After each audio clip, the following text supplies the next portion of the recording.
Hello, beautiful. I'm so happy to see you here. Okay, I can't see you. I see me, my own reflection. Hello, beautiful. We should talk to ourselves like that a lot more often. How often do you walk past a mirror and say, hello, beautiful? I want you, next time you pass a mirror, next time you walk into your bathroom, just to say, hello, beautiful to the mirror. I don't care if you believe it. We're going to do that. That's our new habit. If you take nothing from this episode, take that. Take that. Talk to yourself differently. Talk to yourself better. How do you greet your best friend? Okay, I don't know if how do you greet a good friend? Not your best friend, your good friend. Okay, because I know sometimes our best friends kind of get into this they, they get so close to us that we talk to them the way we talk to ourselves and we call them names and haze them instead of being kind and gentle towards them. And it's like that's our love language. It's bullying each other, which is super like unhealthy on a psychology level, on a subconscious level. It's really unhealthy. But I do know yeah, I've had friends like that I've definitely fallen into that with. And really, it's not good for you if you talk to your friends that way and you talk to yourself that way. And that's why I really, really want to get into the nitty gritties of today is how you talk to yourself.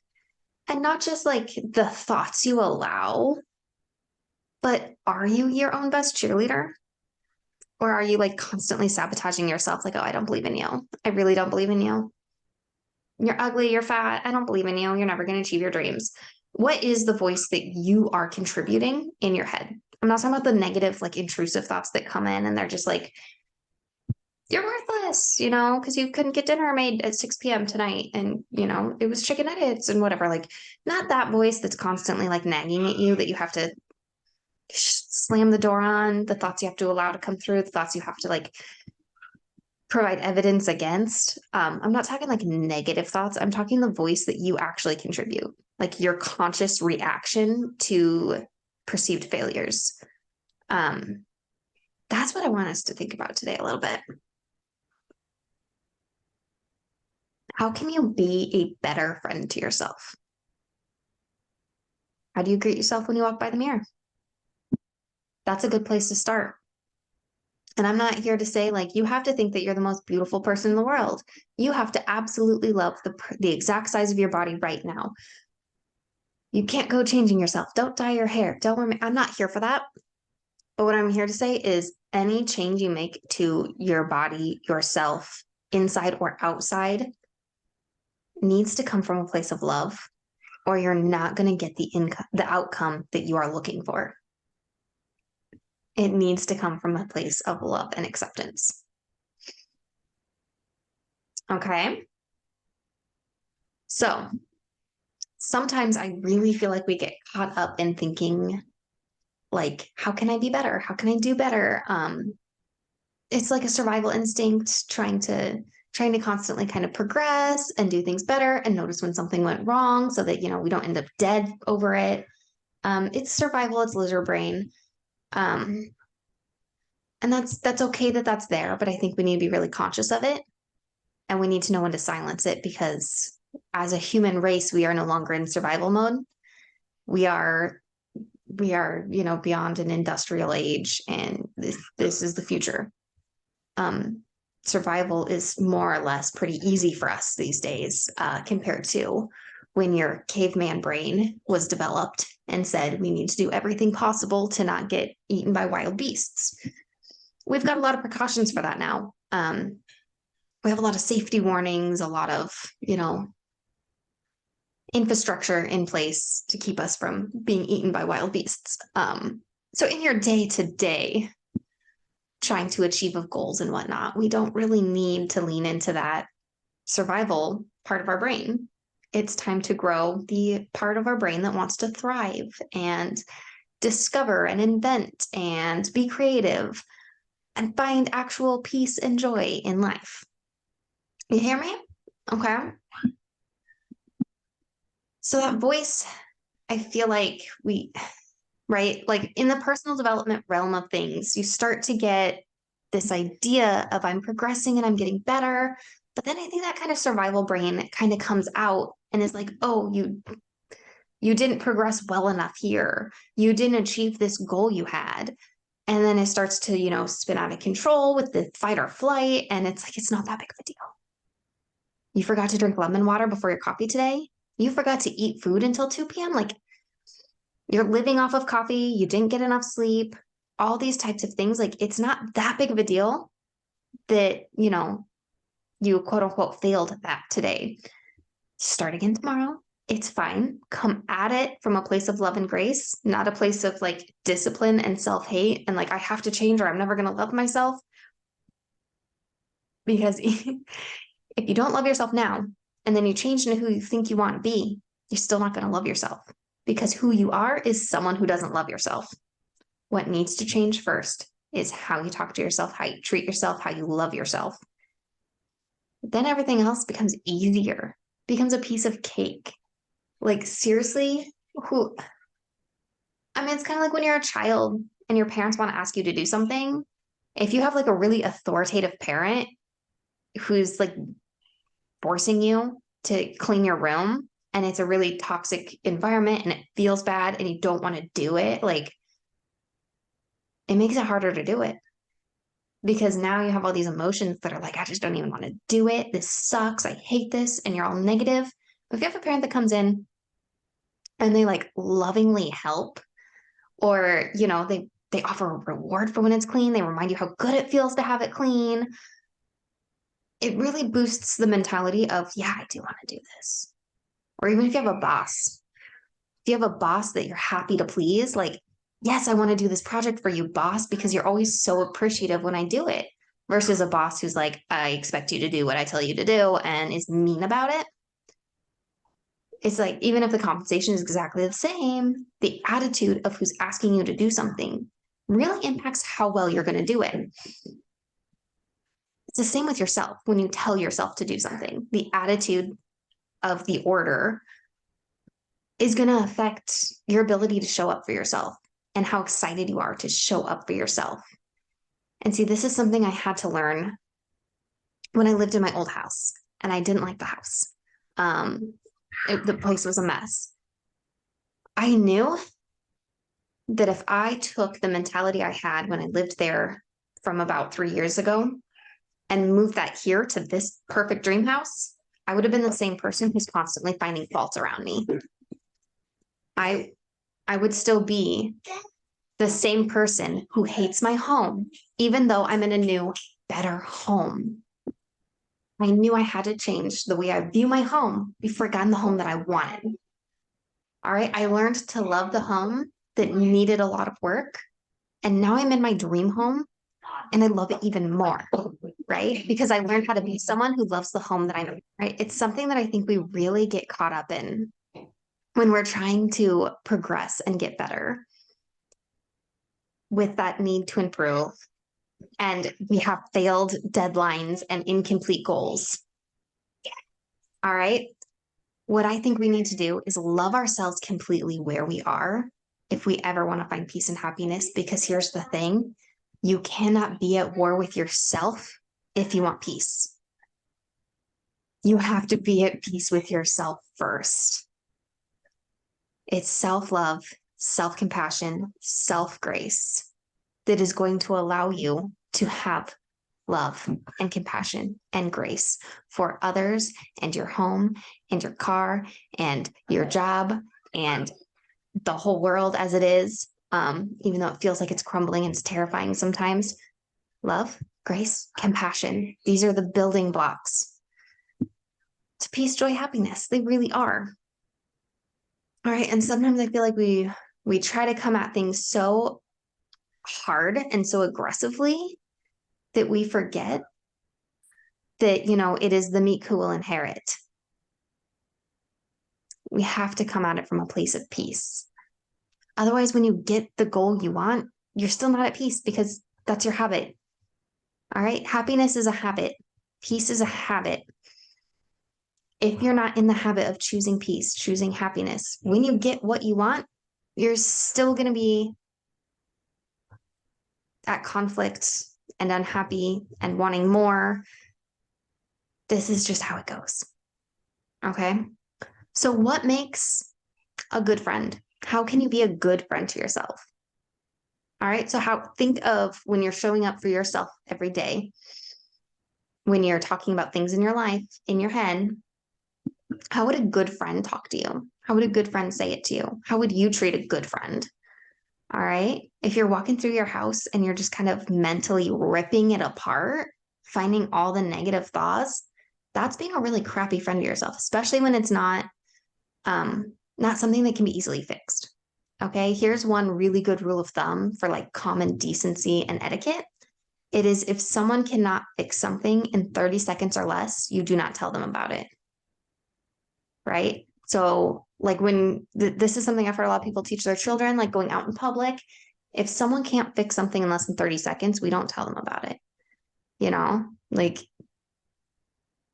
because otherwise you go through all day knowing, oh, this is, if someone's got toilet paper on their foot, they can fix that. Easy fix. Let them know. Um, that's really helpful.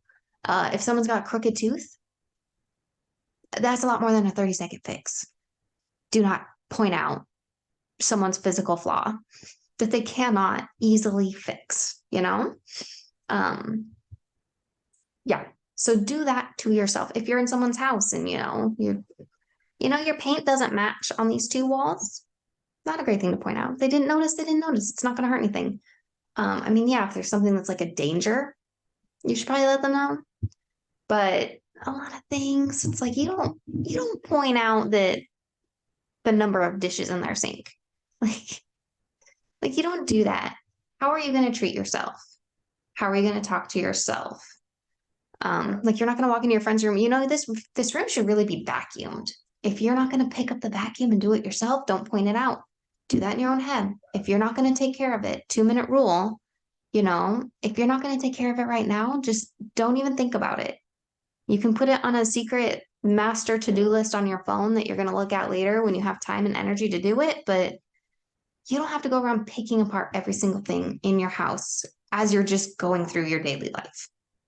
Okay, get in the habit of doing that when you're about to have like a kick butt, clean the whole house day, right? So be thinking also about like, do you spend time with yourself? Do you like take yourself out to lunch ever? Do you just simply have lunch in a separate room from your children where it's something you actually want to eat, not just the crust off their sandwiches? What would you serve your friend?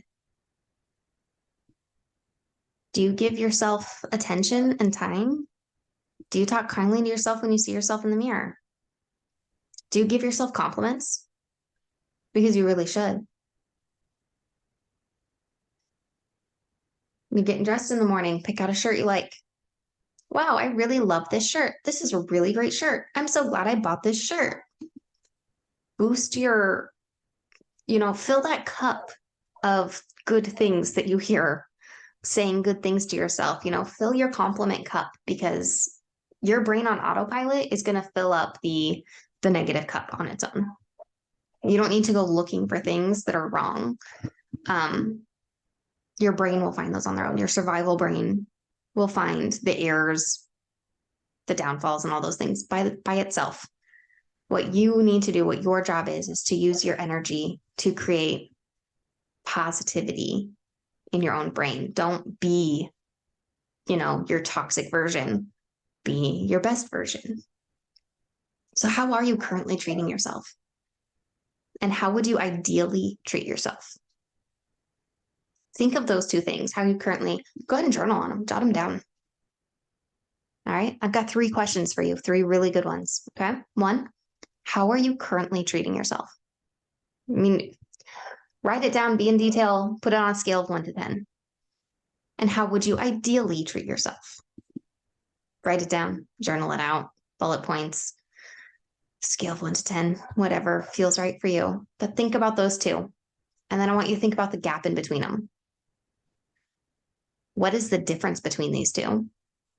And how can you bridge the gap between how you treat yourself now and how you want to be treating yourself? Treat others the way you want to be treated. Treat yourself the way you want to be treated as well. You set the tone, you show other people how to treat you when you are treating yourself. Okay. So I want to share with you a list of 10 things you can do to be a better friend of yourself, better friend to yourself, friend of yourself, friend to yourself. It's friend to yourself, I think. Anyways, one, you can start talking to yourself like you'd want to be talked to. Compliment yourself and move past the complaints, the internalized complaints that you have. Turn your focus to the positive things about yourself. Be grateful for yourself, huh? Have you ever made a self-gratitude list? If you haven't, you should. You need to. Think about all the things you love about yourself, all the things you're grateful about you and your experiences, your capabilities, your strengths. Okay? This is how we silence the negative voice inside. 2, realize when you're being mean to yourself and stop the thoughts before they turn into feelings. Every time you find yourself tearing yourself down, stop and build yourself back up. It's like a compliment sandwich, you know? If you say something negative to yourself, say 2 positive things back to yourself. All right. And 3, keep your promises. Don't be the friend that bails. Don't be the one that's constantly canceling plans and never showing up. Keep your promises to yourself. When you say you're going to do something, do it. This is one big way to build confidence, and just keep your promises to yourself. It will change. It will change your whole life. Don't make promises that you're not going to keep. All right. Be a woman of your word. Number 4, remember that it's okay to change your mind. Okay. But it's not okay to give up. It's not breaking a promise to yourself if you decide that what you were doing isn't right for you. That's actually being authentic to yourself, being very true to yourself. All right. Number 5, practice self-care. Be intentional. Take time to be with yourself, to think about yourself, to take a walk, to take a bath, to read a book. Something that doesn't totally numb you out, like watching TV. Do something that fills your needs on a regular basis. Okay. Number 6, a way to be a good friend to yourself is honestly treat yourself. You know, a real treat yourself day. Don't be afraid to spoil yourself once in a while. You do deserve wonderful, nice things. And if you believe that really nice, wonderful things come to you, sometimes you end up with things for free and you don't actually have to go out and spend money on yourself. Seriously, you can win things for free and consider that spoiling yourself. Number 7 is get to know yourself. Sit down in a quiet place and do some self-reflection. Who even are you? What do you like? What are your dreams and goals? Not what should someone of your age, in your position, in your lifestyle want or do. What do you actually want? What would you like to do? Who would you like to be? Get to know yourself on a very deep personal level. Number 8, do yourself a favor and pay it forward to yourself. All right. Don't procrastinate the little chores for tomorrow. Cleaning out the sink before bed. Some nights I really hate doing this, but the nights that I do it, I'm always thinking of morning me. Night me is doing morning me a favor by clearing the sink before I head to bed. Pay it forward to yourself. Consider it investing in your future. You can do small things now to make life easier for you later. Consider it an act of kindness. Number 9 is invest in yourself. Invest your time and your money to be the best version of yourself. All right. You can enroll in a course that helps you when you're struggling somewhere. These days, there's courses for everything. Seriously, there's so many things. Like, spend time to Audible, listen to Audible self-help books. Invest in bettering yourself. Invest in that personal care, in self-care, in the development. Spend the time that it takes to declutter or organize your home. Buy that self-help book. I love listening to self-help books on Audible. Like, I love hearing the author tell me in her words. Because otherwise they sound kind of dry when you read them, honestly. Meal plan to save yourself time and stress later this week. All right. Investing in yourself with your time, your energy, your money. Build a better you with the actions you take now. Consider that an act of kindness towards yourself. Number 10, this one is really important. Believe in yourself. Okay. Be your own best cheerleader. Biggest cheerleader. Yeah. Be your own biggest cheerleader. Chase wholeheartedly after your wildest dreams. Believe that you were created for more and that you are capable of fantastic things. Because why not you? All right. Be your own motivational speaker, your own cheerleader. Be your best advocate. Be there for yourself. Keep your word to yourself. Keep your promises. Take time for yourself. Invest in yourself. Pay it forward to yourself. Small acts of kindness. Notice when you're doing something kind for yourself. Notice when you're having a great hair day. Notice when you're wearing a shirt you love. Okay? Compliment yourself. Babe, it's time to be a better friend to yourself. For real.